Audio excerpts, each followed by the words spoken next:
Bien, donc, nous allons continuer nos carrefours de ce 12 novembre avec maintenant donc un carrefour qu'on a intitulé Pourquoi l'UE veut la peau d'EDF. Donc, on fait la suite de l'intervention de Benoît Martin qui vient d'intervenir donc sur le démantèlement de France Télécom. Là, on passe à un deuxième gros fleuron du secteur public français historique, qui est la production d'électricité, donc avec EDF.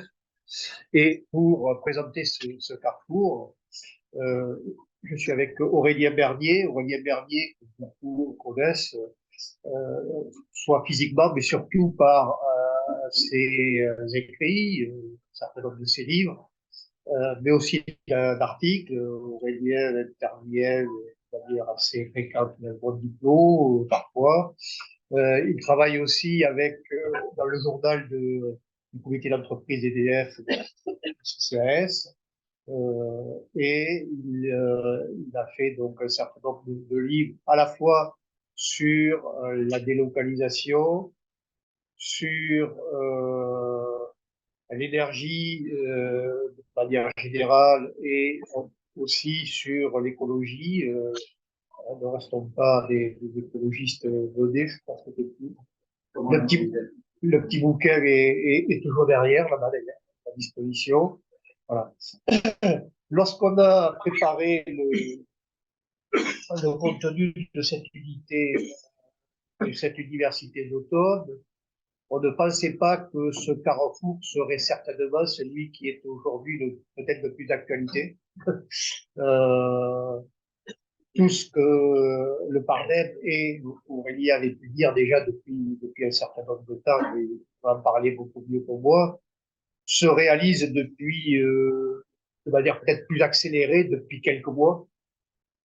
Pour le démantèlement d'EDF, ça il va y revenir, c'est largement engagé, mais surtout les conséquences du démantèlement que nous prévoyons à l'époque, c'est-à-dire euh, l'abandon bien sûr de toute solidarité et de toute euh, sobriété énergétique au niveau français, et puis surtout la problématique du coût de l'énergie pour à la fois pour les consommateurs, que sont à la fois les individuels, mais aussi industriels petits ou gros, peu importe. Et donc, c'est véritablement une problématique dans laquelle nous sommes confrontés en plein aujourd'hui. Donc, on n'a pas fait exprès, mais terme de l'actualité. Voilà. Donc, merci. Merci beaucoup pour cette invitation et pour ce sujet qui est effectivement un sujet extrêmement prioritaire. Alors, bon, vous l'avez dit, je travaille dans le secteur de l'énergie avec notamment la CCAS, notamment la FNME, donc la CGT des énergéticiens, des électriciens et des gaziers. Et on suit depuis un certain nombre d'années ces questions de démantèlement d'EDF, de libéralisation des marchés de l'énergie. Et en fait, bon, s'ils ont fait appel à moi, c'est parce que j'ai publié il y a quelques années un livre qui s'appelle Les voleurs d'énergie. Euh, Livre qui traite évidemment de l'énergie, mais pas comme la plupart des livres abordent le sujet, hein, parce que vous avez des rayons entiers de librairies sur l'histoire de l'énergie, sur le mix énergétique, la transition énergétique, etc. En fait, ce livre est un livre sur l'histoire de la propriété des systèmes énergétiques. Euh, Propriété des systèmes énergétiques, qui est un sujet extrêmement important. Pour moi, c'est le plus important quand on parle d'énergie. Sauf que bon, on focalise sur la question du mix énergétique avec les débats pro ou anti-énergie renouvelable, pro ou anti-éolien, et on délaisse complètement la question de la propriété des systèmes énergétiques. Et donc, j'ai retracé dans ce livre l'évolution dans l'histoire de cette propriété des systèmes énergétiques pour arriver évidemment à la situation actuelle, mais en ayant un regard sur ce qui s'est passé à l'époque où les systèmes énergétiques sont nés et où ils étaient sous propriété privée, ensuite quand ils sont passés très largement sous propriété publique, et aujourd'hui une reprivatisation qui est en cours. Donc pour revenir rapidement sur cette histoire et essayer de garder les éléments les plus importants pour comprendre la situation actuelle, bon, quand on dit les systèmes énergétiques, c'est quoi? C'est évidemment l'énergie de la révolution industrielle, puis des périodes qui ont succédé, avec d'abord le charbon, ensuite le gaz, qui dans un premier temps est du gaz issu de la distillation du charbon avant qu'on exploite les gisements de gaz naturel, c'est l'électricité, avec donc pour le gaz et l'électricité, la particularité d'être des énergies de réseau. On doit acheminer l'énergie directement au consommateur. Et puis, c'est évidemment le pétrole. Et donc, ces systèmes énergétiques se développent au départ sous propriété privée. C'est-à-dire que c'est les grands industriels de la métallurgie, de la verrerie, etc., qui vont exploiter les premiers les mines de charbon. Et ce sont les grands industriels et les grands financiers qui vont financer les énergies de réseau. Et donc, pendant plusieurs décennies, les systèmes énergétiques se construisent sous contrôle privé. Et on a complètement oublié ce que c'était qu'une énergie détenue, en France, on a oublié ce que c'était qu'une énergie détenue par des puissances privées. Alors, bon, évidemment, on connaît dans l'histoire les Rockefeller, la façon dont s'est construit cette fortune basée sur l'extraction pétrolière. Mais on sait moins que quand on a développé les premiers réseaux de gaz et d'électricité, eh bien, c'était aussi des grandes puissances industrielles, c'est aussi des banques privées qui ont financé ces réseaux et que l'objectif pour elles était de faire du profit. Et bon, on avait des inventeurs qui ont mis au point tous ces systèmes énergétiques et les machines qui allaient utiliser l'énergie. Mais les grands inventeurs comme Edison, par exemple, ont dû s'associer avec des banquiers pour que leurs inventions soient industrialisées. Et ça a donné naissance à des conglomérats type General Electric, qui étaient déjà à l'époque de véritables pieuvres et qui étaient parmi les premières multinationales, qui se sont implantées un peu partout sur la planète, là où il y avait du profit à faire, et notamment en France, hein, où avant la nationalisation, eh bien, les détenaient l'essentiel de la production électrique en France. Et donc, ces grands groupes cherchaient à faire du profit, c'est-à-dire que pour qu'ils investissent, il fallait que les investissements soient rentables, et donc on est des consommateurs et qu'on puisse faire payer l'électricité ou le gaz qu'on distribuait un prix suffisant. Et donc, pendant les premières décennies de construction des réseaux de gaz et d'électricité, les investisseurs privés ne desservaient que les zones qui étaient rentables. C'est-à-dire que voilà, on allait installer des centrales à Paris, à Lyon, dans les grandes villes. Par contre, les campagnes, voilà, tout le monde s'en foutait. Quand vous n'aviez pas une densité de population suffisante, le secteur privé n'allait pas investir. Voilà, moi j'habite pas loin dans la Vienne. Vous avez aussi les Deux-Sèvres sur le chemin. La Vienne et les Deux-Sèvres sont deux départements qui ont dû créer des régies d'électricité pour une raison très simple, c'est que le privé ne venait pas. parce qu'il n'y avait pas assez d'habitants, il n'y avait pas assez d'entreprises, il n'y avait pas assez de profits. Et en fait, alors, bon, je passe aussi sur la spéculation boursière avec des entreprises voilà, qui étaient déjà à l'époque surcotées ou s'arrachaient les actions de ces groupes. C'était vraiment la grande mode des investissements spéculatifs dans l'énergie. Mais si on a eu les premières nationalisations des systèmes énergétiques, c'est justement pour lutter contre ces abus des groupes privés. Et j'ai remonté l'histoire de ces nationalisations et la toute première nationalisation, alors d'ailleurs le terme n'est pas tout à fait approprié, c'est une provincialisation, puisque ça s'est produit au Canada, dans l'État de l'Ontario. Et c'est tout à fait intéressant parce que dans cet État, vous avez des gisements absolument formidables d'énergie électrique avec les chutes Niagara et tout le réseau hydro qui est lié. Et les investisseurs se sont précipités voilà, dans la deuxième moitié du 19e siècle pour équiper ces chutes d'eau et pour installer des turbines et produire de l'électricité.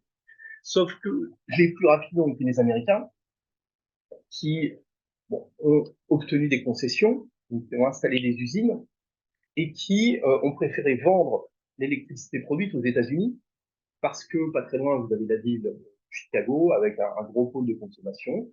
Et donc, les investisseurs ont préféré exporter l'énergie. Je crois que vous aviez 5 entreprises, il y avait 4 entreprises américaines, une canadienne. Et finalement, le patrimoine naturel de la province de l'Ontario servait à alimenter les États-Unis en électricité parce que c'était plus profitable pour les investisseurs. Et donc, à la toute fin du siècle et au début du XXe, eh bien, vous avez un certain nombre d'industriels, d'élus qui commencent à faire campagne sur le thème de l'énergie publique, c'est-à-dire se réapproprier l'énergie, l'énergie hydroélectrique en l'occurrence, et la sortir finalement des mains du privé pour en faire quelque chose de public. Et alors cette histoire est intéressante parce que ceux qui portent cette provincialisation de l'électricité, voilà, c'est pas du tout des gauchistes, c'est pas l'idée est pas comme en 1917, on aura une nationalisation évidemment des systèmes énergétiques, une vraie expropriation ou voilà, vire le privé.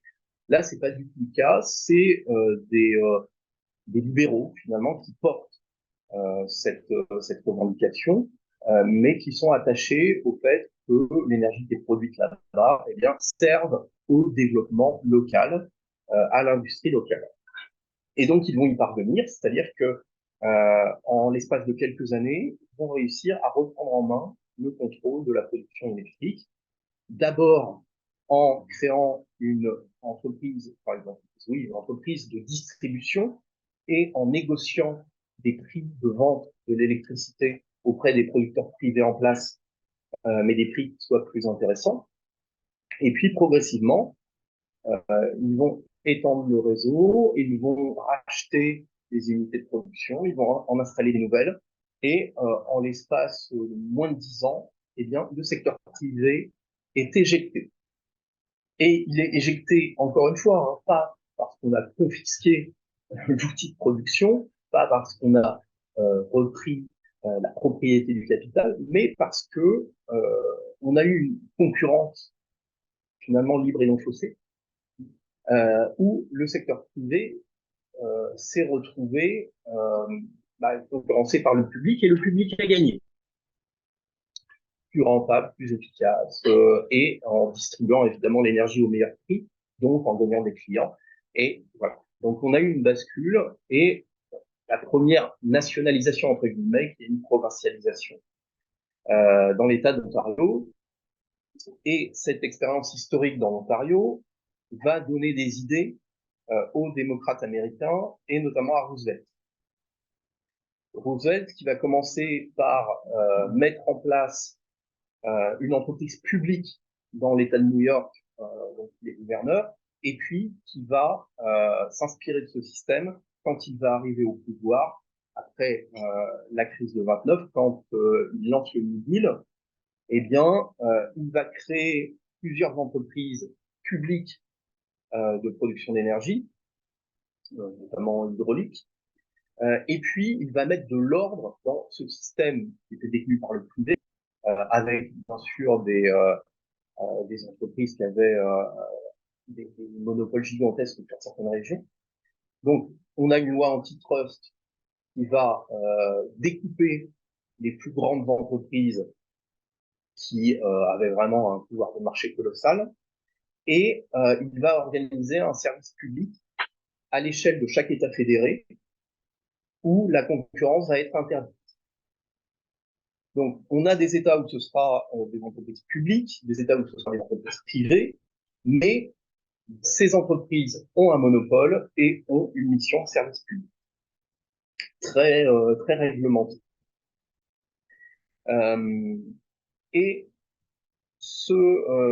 cette volonté de retirer l'énergie des mains du privé, évidemment, on la retrouve aussi en Europe avec le Front populaire qui prépare une loi de nationalisation de l'électricité et du gaz qui n'aura pas le temps de voir le jour.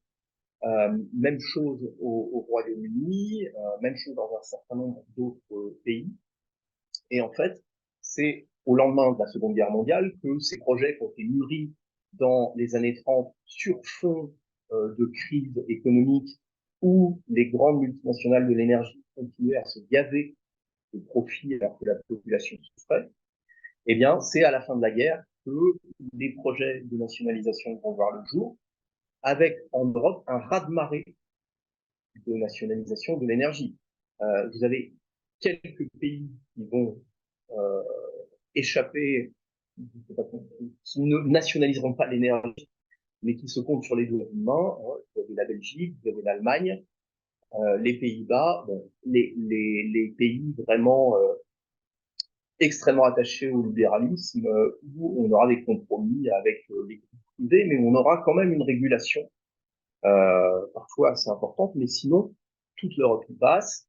Bon, en Amérique du Nord, on a déjà eu l'Ontario, on a le système mis en place par Roosevelt au moment du New Deal.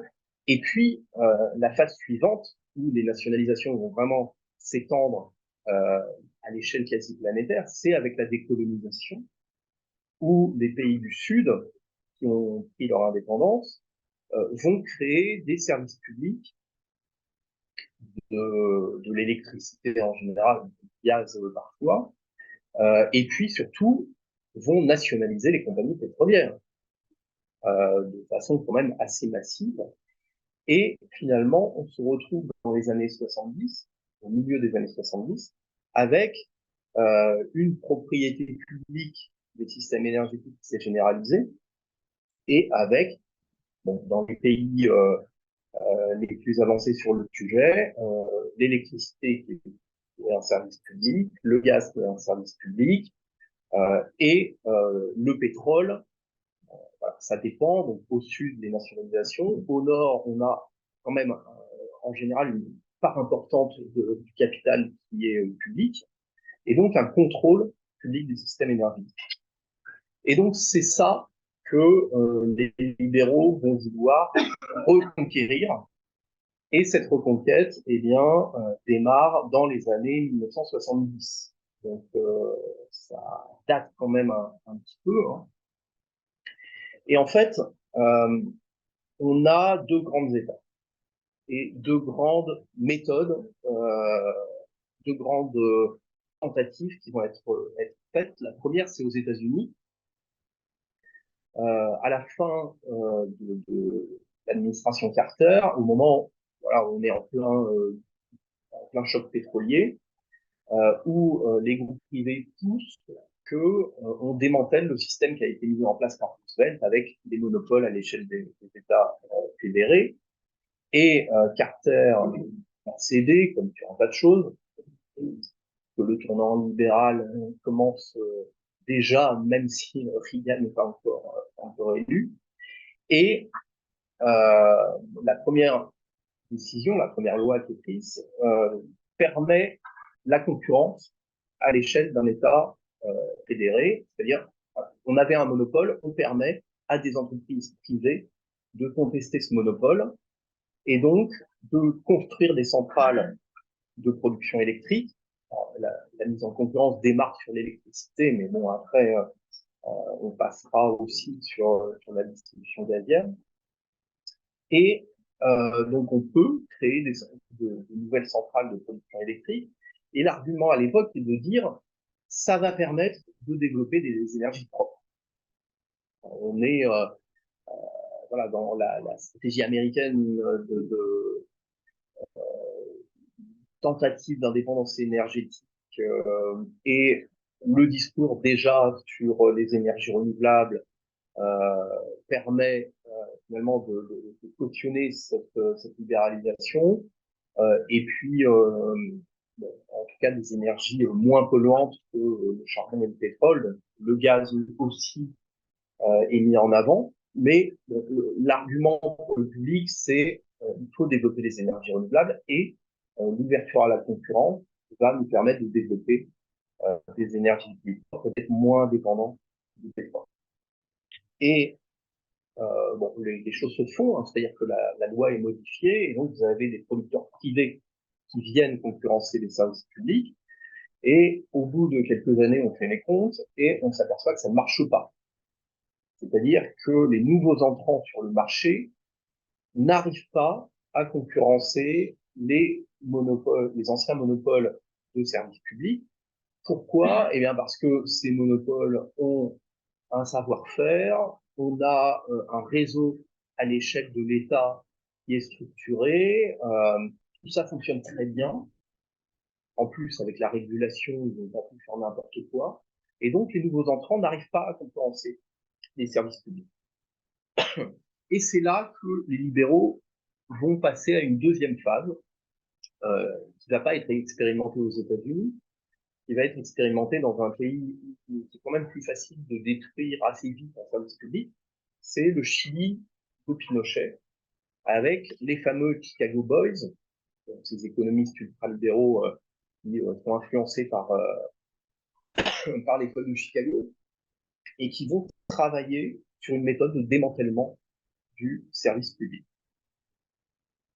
C'est-à-dire que ce qu'on n'a pas réussi à faire par la concurrence classique, on va le faire autrement, on va le faire en détruisant ce qui existe. Et il se trouve qu'au Chili, il existe un service public de la production et distribution d'électricité, avec, alors il n'y a pas une entreprise publique, il y en a deux, parce que historiquement, le Chili étant un pays très vaste et tout en longueur, vous avez une zone nord, une zone sud, mais vous avez une entreprise qui était historiquement publique, une autre qui était privée, qui a été nationalisée par Allende. Et donc voilà, vous avez un service public, c'est comme en France EDF, mais c'est comme si vous aviez deux entreprises. Et donc les ultralibéraux mettent au point une méthode qui est la suivante. On va commencer par détacher la production des activités de réseau et des activités de commercialisation. Et donc, on crée trois blocs. On coupe l'activité voilà, qui était intégrée verticalement, on coupe en trois, de façon à isoler ce qui est rentable. Et ce qui est rentable, c'est quoi? C'est la production et c'est la vente. Le réseau, c'est plutôt des contraintes. Là-dessus, on fait pas beaucoup de profit. Donc, le réseau reste public. Et par contre, on va privatiser l'amont et l'aval. Et on va privatiser en découpant. C'est-à-dire que sur l'amont, là, vous avez des centrales hydroélectriques, vous avez des centrales thermiques, et donc on va vendre un paquet de centrales à un opérateur privé, un autre paquet à un autre. Et donc, on va créer une concurrence au niveau de la production. Et on va créer une concurrence au niveau de la commercialisation avec, pareil, plusieurs entreprises qui vont distribuer au consommateur final l'électricité produite.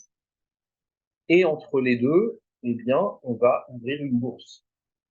Alors pourquoi est-ce qu'on ouvre une bourse? On ouvre une bourse puisqu'on a plusieurs producteurs et plusieurs distributeurs pour fluidifier les échanges. C'est-à-dire un producteur qui, à un moment donné, n'a pas assez de production pour répondre à ses clients, peut en acheter à un autre producteur. Par exemple, une année de sécheresse où vous avez des barrages hydroélectriques mais ils produisent moins, eh bien, vous allez pouvoir acheter de l'énergie à un autre producteur euh, pour alimenter vos clients. Et puis surtout, ce système permet d'avoir des gens qui commercialisent l'électricité qui ne détiennent rien, c'est-à-dire des détaillants qui vont acheter l'électricité en gros à des gens qui la produisent et qui vont la commercialiser aux consommateurs. Donc ce système fait l'objet d'un travail théorique au départ et ensuite d'une loi qui est adoptée en 1980 où voilà, on passe à l'acte et on découpe les deux sociétés chiliennes, on les privatise, on ouvre une. Et ce système va être repris très vite, et c'est pas vraiment une surprise, par le Royaume-Uni, avec Thatcher qui arrive au pouvoir en 79, qui trouve bien sûr l'idée géniale, et qui va faire exactement la même chose au Royaume-Uni. Alors, pas au tout début de son mandat pour des raisons politiques, mais dès qu'elle est réélue, en 87, là, elle peut y aller, elle peut s'en donner à cœur joie. Tout y passe, hein, des régulations de l'électricité, des régulations du gaz, avec la méthode chilienne. C'est exactement la même chose. On prend l'entreprise publique qui avait été créée après-guerre, à peu près en même temps qu'EDF et GDF. On découpe d'un côté les réseaux, de l'autre la distribution, de l'autre la production, on ouvre à la concurrence et Thatcher va même jusqu'à privatiser le nucléaire, ce qu'elle s'était engagée à ne pas faire. Mais voilà, une fois qu'on a eu privatisé les autres euh, sources d'énergie, eh bien le nucléaire a suivi. Et l'étape suivante, en toute logique, eh bien c'est la reprise de ce système par l'Union européenne à la fin des années 80 où l'Union européenne commence à parler d'énergie, d'Europe de l'énergie, et à sortir des directives et des règlements qui, au début, n'ont pas l'air de grand-chose. Le premier paquet législatif qui sort à la fin des années 80, c'est un paquet qui permet un peu d'homogénéiser le fonctionnement des réseaux dans les différents pays européens. Donc au début, ça n'éveille pas forcément beaucoup d'attention. Et puis, au tournant des années 90, on a quand même une ligne très claire, notamment à partir de Maastricht, où l'idée est de mettre en concurrence les systèmes énergétiques européens et vraiment d'ouvrir largement à la concurrence. Et encore une fois, en s'appuyant sur le modèle chilien. Et une des premières choses que l'Union européenne va réclamer, eh bien, c'est qu'on découpe les services publics de l'énergie dans les pays européens.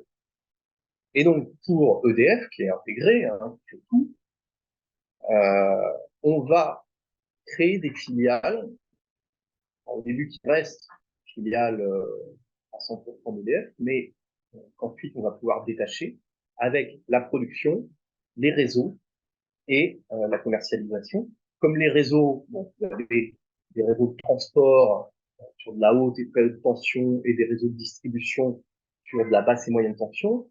Vous avez deux entités dans l'EDF pour gérer ces activités et donc on va créer deux filiales, donc RTE pour le transport et ERDF pour le réseau de distribution qui va changer de nom, qui va devenir Enedis. Et donc voilà, on saucissonne tout ça et ensuite on ouvre à la concurrence. Et l'ouverture à la concurrence se passe comme elle s'est passée au Chili, c'est-à-dire que on va avoir des entreprises qui vont pouvoir s'installer, détenir des moyens de production et produire de l'électricité ou distribuer du gaz, ce qui n'était pas le cas auparavant. Hein. EDF avait un monopole quasi complet sur la production d'électricité et gaz de France, un monopole complet sur la distribution. Et on va avoir des sociétés qui vont vendre l'électricité aux consommateurs et qui ne détiennent pas forcément de moyens de production. Certains, oui, vous avez des fournisseurs comme les parcs éoliens, même certains qui ont des centrales thermiques, et puis d'autres qui n'ont rien et qui vont acheter sur le marché. Et bien sûr, l'idée est d'avoir un grand marché européen. On n'introduit pas la concurrence au sein d'un État, on vise la libre circulation de l'énergie à l'échelle européenne. Alors là, on se heurte à un problème purement technique, c'est que pour que les marchés de l'énergie fonctionnent, soient liquides, il faut que l'énergie circule, hein, il faut que la marchandise circule. Et c'est pas comme des camions sur les routes ou des conteneurs, on a des capacités d'interconnexion aux frontières qui sont limitées. Et donc, l'Union européenne veut augmenter ses capacités d'interconnexion et constatant que les services publics historiques comme EDF gardent, malgré la dérégulation engagée dans les années 90, gardent quand même une surface importante auprès des consommateurs, eh bien, le fait de créer cette Europe de l'énergie et d'augmenter les interconnexions permettrait d'avoir une concurrence sans forcément que les moyens de production passent d'EDF à un autre producteur. Parce que une entreprise allemande qui détient des moyens de production en Allemagne pourrait vendre de l'électricité en France, voire en Espagne, en transitant par le réseau français, et un opérateur gazier, voilà, qui n'est pas forcément encore important en France, eh bien, avec cette ouverture, les interconnexions pourraient plus facilement concurrencer des fournisseurs comme Engie qui ont encore une part de marché assez importante. Et donc finalement, ce qu'on a connu, le libre-échange des marchandises et des capitaux qui a poussé aux délocalisations industrielles, eh bien, on est en train de mettre en place un système équivalent dans le secteur de l'énergie, alors que jusqu'à maintenant, la production et la distribution d'énergie étaient pensées à l'échelle nationale, voire à des échelles infranationales. Mais bien sûr, l'Union européenne ne peut pas faire comme a fait le gouvernement Pinochet au Chili, c'est-à-dire voilà, pomper une loi et que les choses se fassent extrêmement vite et de façon autoritaire. L'Union européenne doit composer avec les États membres, et donc on a des approches stratégiques qui vont varier en fonction de l'État. Et en France, l'Union européenne est obligée de s'adapter à une situation qui est relativement compliquée, avec une prédominance du nucléaire et bien sûr un État français qui n'a pas du tout envie que le nucléaire soit privatisé.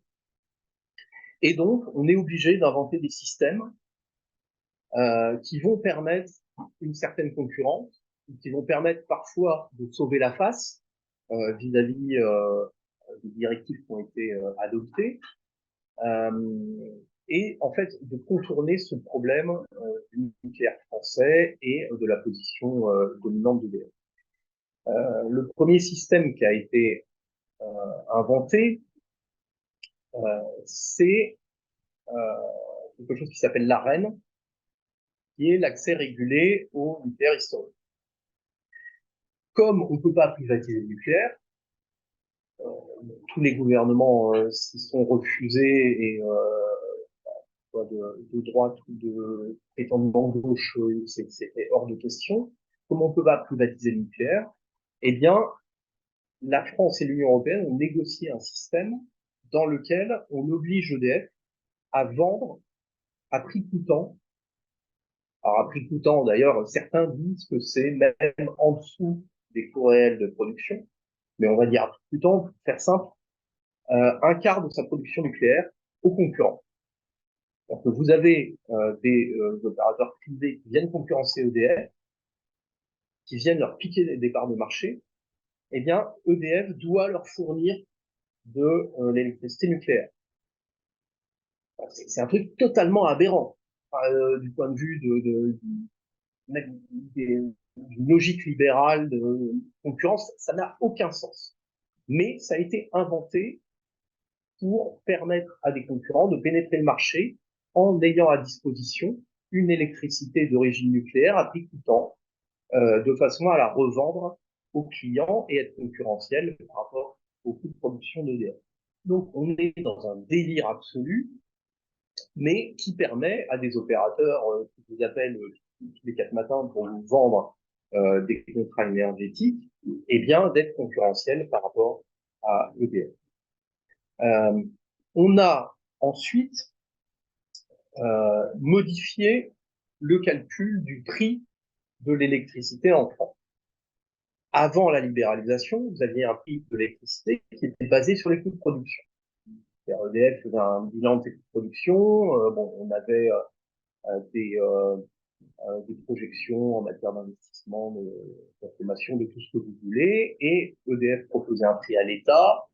L'État discutait et puis on se mettait d'accord sur un tarif de l'électricité qui était revu régulièrement, mais qui était sur lequel on avait une visibilité et puis qui bougeait pas souvent parce que bon, comme l'essentiel de la production française est réalisé à partir du nucléaire et de l'hydroélectricité, le coût des énergies fossiles faisait un petit peu varier le prix, mais très peu. Et comme on a ouvert une bourse de l'électricité en Europe, et comme l'objectif pour les libéraux est que le prix de l'énergie soit fixé en bourse et pas par le pouvoir public, eh bien, ce tarif régulé, qui existe encore aujourd'hui, qui n'a pas été supprimé, mais qui est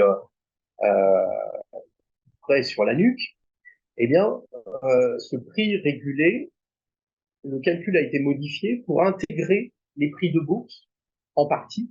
C'est-à-dire que le prix aujourd'hui régulé n'est plus seulement dépendant des coûts de production d'EDF, il est aussi dépendant du prix en bourse. Donc, si le prix en bourse monte, le tarif régulé monte. Et pourquoi? Eh bien, simplement pour que EDF n'ait pas un tarif régulé basé sur les coûts de production qui soit trop compétitif si jamais les prix de bourse montent. Parce que sinon, voilà, tout le monde lâcherait les contrats privés et reviendrait chez EDF. Donc, on a ajusté cette régulation de façon à ce que on introduise les prix de marché de base. Et puis, bon, dans voilà, les systèmes qui ont aussi permis d'introduire la concurrence dans le système français, on a aussi la question du tarif d'achat des énergies renouvelables, avec des énergies renouvelables voilà, qui ont commencé à se développer voilà, assez timidement il y a quelques années. Et on a un tarif d'achat qui est apparu où on a commencé à acheter l'électricité produite par les centrales photovoltaïques et éoliennes beaucoup plus cher que le coût moyen de production de l'électricité en France. Et ce tarif d'achat est payé par les consommateurs d'électricité, c'est-à-dire par tout le monde. Donc, un système incitatif pour développer les énergies renouvelables. Alors, encore une fois, hein, qui, d'un point de vue concurrentiel, est totalement aberrant, puisque on surfinance une forme de production d'électricité et, entre parenthèses, un type d'énergie renouvelable en particulier, hein, parce que on dit les énergies renouvelables, mais vous avez plein d'énergies renouvelables. Vous avez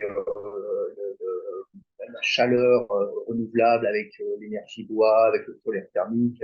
Bon, ça n'intéresse personne parce que c'est pas assez rentable. Et vous avez l'électrique où on a créé une rentabilité artificielle avec ce système de tarif de rachat. Pourquoi? Pour permettre à des investisseurs privés de pénétrer le marché de l'électricité, de concurrencer EDF. Vous me direz, c'est des capacités de production qui sont relativement faibles comparées à ce que détient EDF, mais quand même, et surtout avec la Libye des énergies renouvelables. C'est-à-dire que ça permet de dire que la libéralisation favorise le développement des énergies renouvelables, ce que le gouvernement et l'Union européenne ne s'y trouvent pas de. Donc voilà ce qui se passe depuis pas mal d'années, qui n'intéressait à peu près personne, jusqu'à l'année 2021, où les prix se mettent à flamber. Et là, tout le monde cherche à comprendre ce qui se passe dans le secteur de l'électricité et du gaz depuis que ça a été libéralisé. Donc voilà, la presse s'en mêle, les journalistes découvrent le truc, ça fait juste 25 ans que ça existe.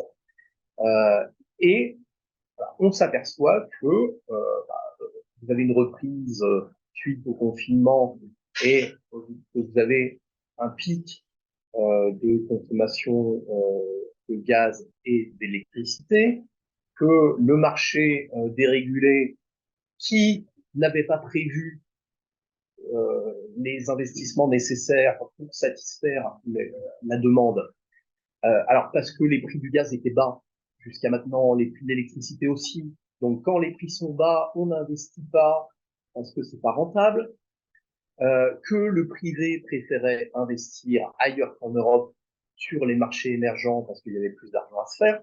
Donc, on allait créer des capacités de production ou en racheter dans les pays asiatiques, en Amérique latine. Donc, finalement, on allait spéculer et on délaissait le marché européen.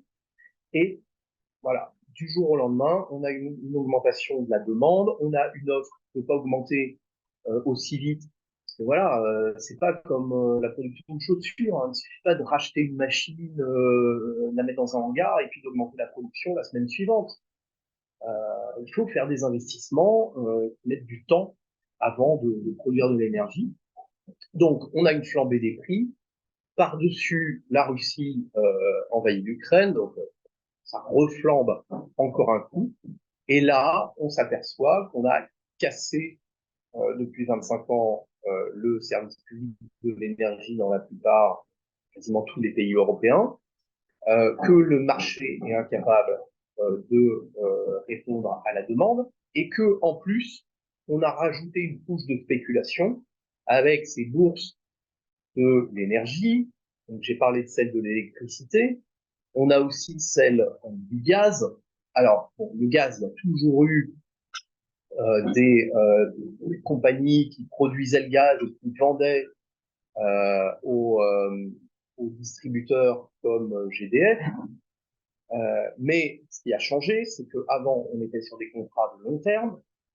Donc, on signait un contrat avec un pays producteur, une entreprise, voilà, pour 10, 15, 20 ans, des fois. Et l'Union européenne a fait le forcing pendant des années pour qu'on passe à des contrats de court terme. Donc des contrats où on a une visibilité pas à 10, 15, 20 ans, où on a une visibilité à 1 an, voire à 6 mois, voire à 1 mois. Et donc on a des marchés du gaz qui se sont développés sur des contrats de court terme. Avec en plus le gaz naturel liquéfié qui est venu, qui s'est développé et qui est venu rajouter de l'incertitude et des capacités de spéculation pour les entreprises qui produisent du gaz et les financiers qui les vendent, puisque maintenant, on peut mettre du méthane dans des bateaux et on peut acheminer du gaz qui vient de très loin en Europe, donc du gaz de schiste américain, par exemple, qui se produit actuellement, du gaz du Qatar. Et en fait, les bateaux sont vendus au plus offrant. Et il n'est pas rare que vous ayez un méthanier qui prenne la mer, donc qui soit chargé de méthane, et qui change de route au cours de son itinéraire. Pourquoi? Parce que le contrat qui avait été acheté par une entreprise européenne a été revendu et finalement le bateau part, je sais pas, en Asie plutôt qu'en Europe. Et donc cette spéculation, alors comme toujours, hein, on est incapable de dire précisément quel rôle joue la spéculation dans l'augmentation des prix, on ne peut pas donner un chiffre, mais on sait que ça joue énormément. La meilleure preuve, c'est que quand l'Union européenne fait une annonce complètement vague sur une possible régulation du secteur électrique ou du secteur gazier, vous avez des prix qui tombent de 30% du jour au lendemain. Mais voilà, finalement, qu'est-ce qu'on a fait? Eh bien, on a confié les commandes des systèmes énergétiques, en tout cas du gaz et de l'électricité. Le pétrole, ça a été, pas le temps d'en parler, mais ça a été fait il y a plus longtemps quand la France a progressivement privatisé en vendant tout simplement les actions des compagnies pétrolières. Mais là, depuis 25 ans, eh bien, on a confié les systèmes énergétiques de l'électricité et du gaz à l'échelle européenne à des grands groupes privés. Et même si le travail n'est pas tout à fait terminé en France avec EDF, il est quasi terminé sur le gaz avec Engie. Hein, l'État détient encore des participations, mais de toute façon ne fait plus rien au conseil d'administration d'Engie. Et même si le travail n'est pas terminé avec EDF, on a cassé le service public. Et il reste encore quelques étapes. Une étape qui avait été engagée, sur laquelle la France et l'Union européenne ont reculé, mais qui va être remise sur le métier, c'est ce qu'on a appelé à l'époque le plan Hercule, qui maintenant s'appelle Grand EDF, et qui vise à séparer des activités au sein même de ce qui reste d'EDF, hein, qui a déjà été découpé, pour pouvoir vendre une partie du capital plus facilement.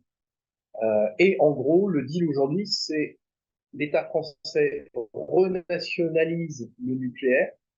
C'est le terme qui est utilisé. Alors, pourquoi renationalise? Parce que EDF est devenue une société anonyme et on a introduit une partie du capital en bourse.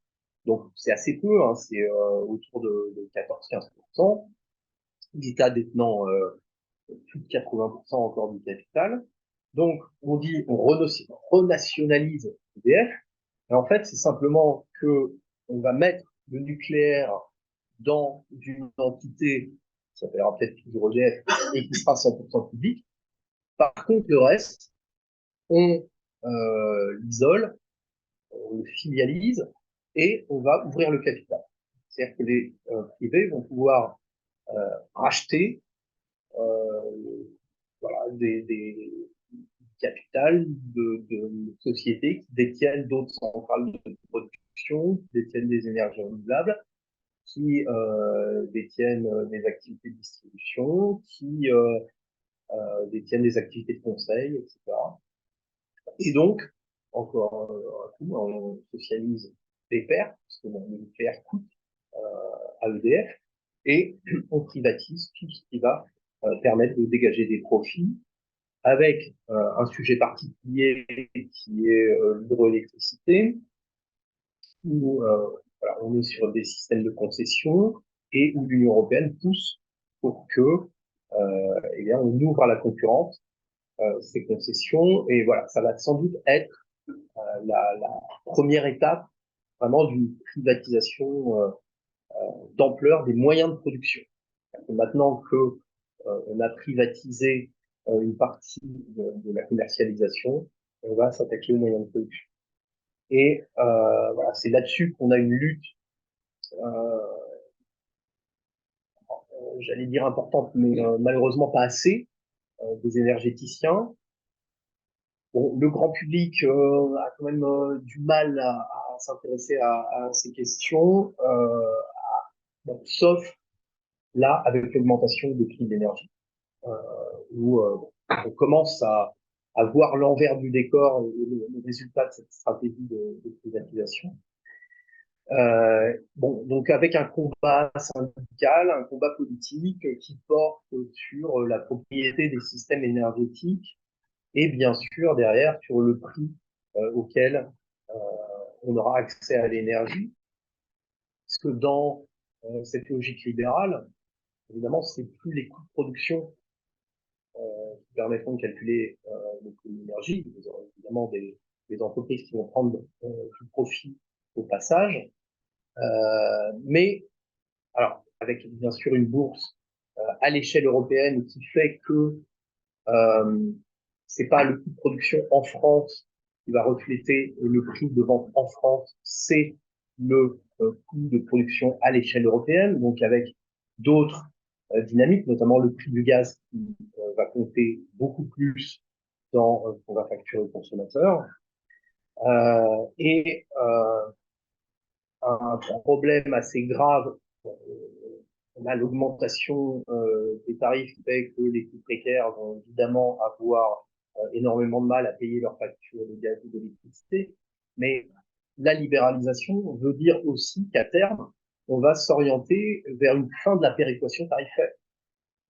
Ce système qui avait été mis en place pour qu'on ait un prix unique de l'électricité et du gaz en France, c'est-à-dire qu'on habite à Saint-Cloud ou qu'on habite dans le fin fond de la Charente-Maritime, dans une commune rurale, on payait le même prix.